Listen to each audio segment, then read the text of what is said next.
Yarın misafirlerim var. Hemen 2 çeşit kurabiye yapayım dedim arkadaşlar. Önce bir mantar kurabiye. Önceden çok yapardık.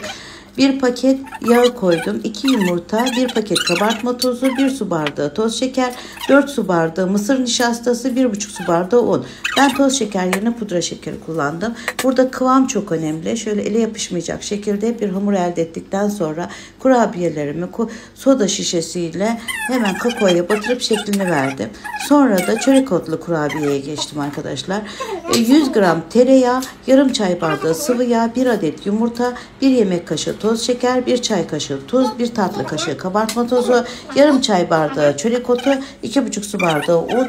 Onları da hepsini karıştırdıktan sonra burada da yağın iyice özleşmesi lazım. Küçük küçük parçalar yapıp hemen üstüne yumurta sarısıyla süsledim. Gerçekten kurabiyelerim çok güzel oldu. Tadını da çok beğenirsiniz.